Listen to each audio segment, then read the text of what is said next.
Hello everyone, welcome to wellness beauty tips. இன்றைக்கி இந்த வீடியோவில் என்ன பார்க்க போகிறோம்னா, இப்படி கொட்டி போயிருந்த என் ஹேரை இந்த அளவுக்கு ரீக்ரோத் பண்ண ஹெல்ப்ஃபுல்லாக இருந்த ஒரு சிம்பிளான ஹேர் ஆயில் தான் பார்க்க போகிறோம். இந்த ஆயில் பார்த்திங்கன்னா ஹேர் ஃபாலை நல்லா கண்ட்ரோல் பண்ணி ஹேர் ரீக்ரோத்தை சூப்பராக இன்க்ரீஸ் பண்ணும்.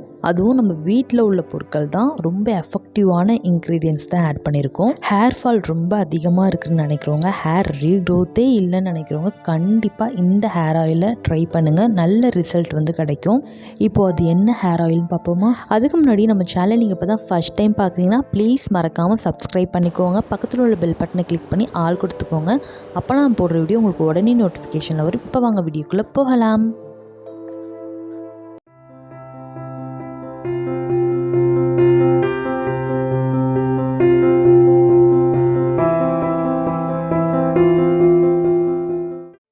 ஃபஸ்ட்டு ஆயில் ரெடி பண்ணுறதுக்கு ஒரு கடாய் எடுத்துக்கோங்க. இந்த எஃபெக்டிவான ரெமெடிக்கு முக்கியமான பொருளே இந்த நல்லெண்ணெய் தான். இந்த ஹேர் ஆயில் ஹேர் ஃபாலை நல்லா கண்ட்ரோல் பண்ணும், ஹேர் ரீக்ரோத்தையும் நல்லா இன்க்ரீஸ் பண்ணும். ஹேர் ரொம்ப ட்ரையாக இருக்குது, மாய்ஸ்சரே இல்லை, டேண்ட்ரஃப் அதிகமாக இருக்குன்னு நினைக்கிறவங்க கண்டிப்பாக இந்த ஆயிலை யூஸ் பண்ணுங்கள். அது மட்டும் இல்லாமல் உங்களுக்கு ஹீட் பாடினா வீக்லி ஒன்ஸாவது நல்லெண்ணெய் தேய்ச்சி குளிங்க. ஹீட்டை நல்லா ரெடியூஸ் பண்ணும். அடுத்தது நான் பூண்டு எடுத்திருக்கேன். பூண்டு ஹேர் ரீக்ரோத் பண்ணுறதுக்கு ரொம்ப எஃபெக்டிவாக ஒர்க் ஆகும். முடி ரொம்ப கொட்டி போய் மண்டை தெரிகிற அளவுக்கு இருந்தால் கூட இந்த பூண்டை நம்ம யூஸ் பண்ணும்போது ஹேர் நல்ல ரீக்ரோத் பண்ணும். எங்கள் பாட்டி என் சின்ன வயசில் நல்லெண்ணெய் கூட இந்த பூண்டை நல்லா காய்ச்சி ஹேரில் அப்ளை பண்ணி விடுவாங்க. அது ரொம்ப எஃபெக்டிவாக இருக்கும். ஹேர் டென்சிட்டியை நல்லா இன்க்ரீஸ் பண்ணும், ஹேர் ஃபாலையும் நல்லா ரெடியூஸ் பண்ணும். அடுத்தது நான் கிராம்பு எடுத்திருக்கேன். இதை பற்றி சொல்லவே தேவையில்லை. ஹேரை ரீக்ரோத் பண்ண ஒரு எஃபெக்டிவான இன்க்ரீடியன்ஸ் தான் இது. இது ஹேர் ஃபாலை நல்லா ரெடியூஸ் பண்ணும், ஹேர் ரீக்ரோத்தை நல்லா ப்ரொமோட் பண்ணும். இது ஹேர் ரூட்ஸை நல்லா ஸ்ட்ரென்தன் பண்ணும். டேண்ட்ரஃப் இருந்தால் கூட நல்லா ரெடியூஸ் பண்ணும். முடிக்கு ஒரு நல்ல மாய்ஸ்சரும் நல்ல ஒரு ஷைனும் இது கொடுக்கும்.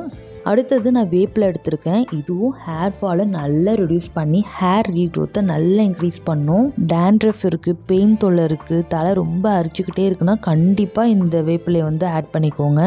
அடுத்தது ஒரு உரலில் 7லேருந்து 10 பூண்டு நான் ஆட் பண்ணிக்கிறேன். அடுத்தது கிராம்பு ஒரு 7 ஆட் பண்ணிக்கிறேன். அடுத்தது 2 கொத்து வேப்பிலை ஆட் பண்ணிக்கிறேன். இப்போ இது எல்லாத்தையுமே நல்லா இடிச்சுக்கலாம். இதை ரொம்ப அரைக்கணும் தேவையில்லை, அந்த ஜூசினஸ் மட்டும் நம்மளுக்கு வெளில வந்தாலே போதும். நீங்கள் ஒரு மிக்சியில் கூட ஒரு பல்ஸ் இல்லை 2 பல்ஸ் இந்த மாதிரி விட்டு எடுத்துக்கலாம். இந்த மாதிரி இருந்தால் போதும். அடுத்தது நல்லெண்ணெய் 2 டேபிள் ஸ்பூன் நான் எடுத்திருக்கேன். உங்கள் ஹேர் லென்த்துக்கு எவ்வளோ ஆயில் வேணுமோ அந்த அளவுக்கு எடுத்துக்கோங்க. அடுத்தது இடித்து வச்ச அந்த 3 பொருட்களையும் நான் ஆட் பண்ணிக்கிறேன். அடுத்தது ஸ்டவ்வில் லோ ஃப்ளேமில் வச்சு இது நல்லா காய்ச்சிக்கலாம்.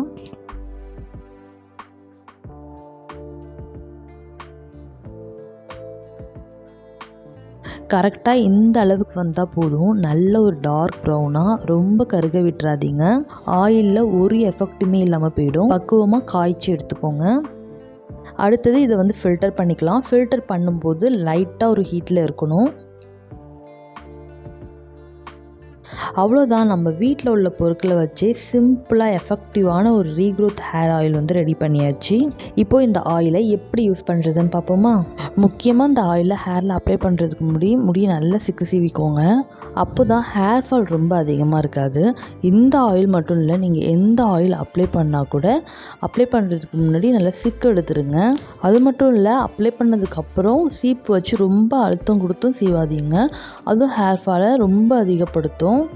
இப்போது இந்த ஆயிலை நல்லா அப்ளை பண்ணிக்கோங்க. ஸ்கேல்ப்லனா நல்லா படுற மாதிரி. இந்த ஆயிலை ஹேரில் அப்ளை பண்ணும்போது லைட்டாக வார்மாக வச்சுக்கோங்க ஆயிலை. அப்போ தான் ரொம்ப எஃபெக்டிவாக இருக்கும். நல்லா அப்ளை பண்ணிக்கோங்க ஹேர் எண்டு வரையும். ஃபுல்லாக அப்ளை பண்ணிவிட்டு இதை ஒரு 1 hour இல்லை ஒரு 30 minutes அப்படியே விட்டுருங்க.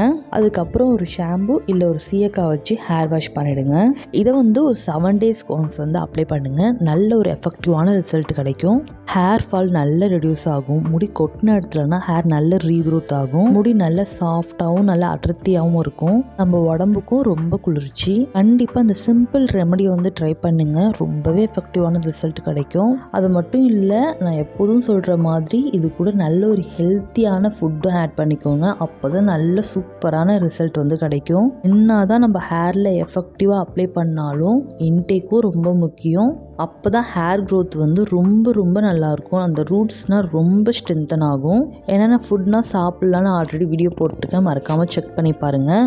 அவ்வளோதான் இந்த வீடியோ. உங்களுக்கு ஏதாவது டவுட் இருந்தால் மறக்காமல் கமெண்ட் பண்ணுங்கள். இந்த வீடியோ பிடிச்சிருக்குன்னா மறக்காமல் லைக் பண்ணுங்கள், ஷேர் பண்ணுங்கள். இந்த மாதிரி வீடியோ நிறைய வேணும்னாலும் மறக்காமல் சப்ஸ்கிரைபும் பண்ணிக்கோங்க. Thank you, bye bye.